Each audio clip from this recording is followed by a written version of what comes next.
Well, certainly the Greens, who are now, of course, part of the coalition government and who are also occupying the foreign policy portfolio, have taken a very strong stance on Russia, human rights violations, the incarceration of Alexei Navalny, the opposition leader, also very strong stance vis-à-vis China, Hong Kong, the repression of the Uyghurs. So they're certainly going to put, I think, a lot of foreign policy spine into German foreign policy. And the government so far has the coalition agreement has gone pretty smoothly, no major disagreements. The FDP, the Liberals, who were not willing to go into a previous coalition with the Socialists and the Greens, are in it this time. So I think we're lucky in the sense that although this is a three-party coalition, it's likely to last for the duration of 5 years, maybe even beyond. And that should put German foreign policy in a good place. The other thing which I think would be good news for the French is that this is a very, very pro-Europe government. European policy has been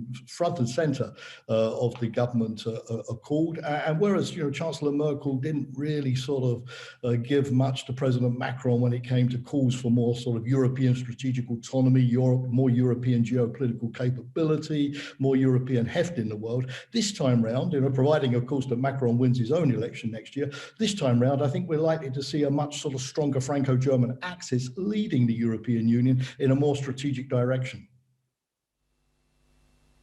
Jamie, let me investigate that spine, because whether it was Ursula von der Leyen, Annegret Kramp-Karrenbauer, or indeed their boss, Frau Merkel, I just don't think Germany has ever come to the table with the kind of levels that you, when you were at NATO, would have wanted in terms of defence spending. I remember having this conversation with the former defence minister in Germany, and von der Leyen said to me, well, you have to consider our international aid as well. You have to look at our overall budget. But that doesn't cut the mustard with many NATO allies.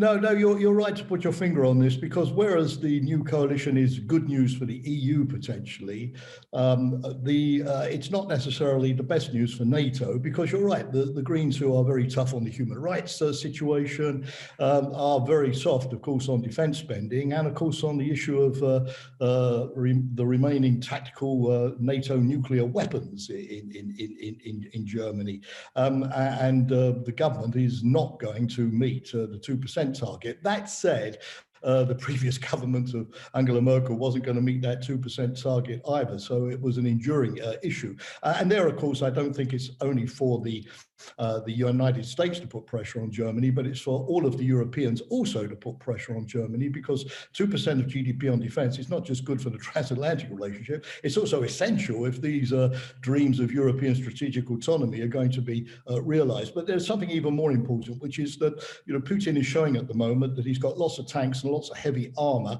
not only to threaten Ukraine, but also to threaten NATO. Now, the United States is not providing all of the heavy armor, the tanks, the 300,000 GIs that we had in Europe during the Cold War. And countries like the UK and France and Italy are not providing all of that depth in conventional defense either. So I think it's not just a question of the Germans stepping up on spending. It's also the willingness of Germany to go back to playing that role in NATO that it played during the Cold War, of deploying, heavy armored ground divisions in Central Europe, which can be an essential part of beefing up NATO's defenses in the East. Jamie, to try and work out what's going to happen from here, you almost need to be an expert in German politics. And I know many are noting what sort of role that the Greens could take here, how far they could step away from this pacifist stance, and what Annalena Baerbock would do when it comes to its approach at a European level. What do you make of the tone? Because there is a feeling that even though you've got hardline stances on various issues of the coalition parties, that they'll be pulled back into line by other party members.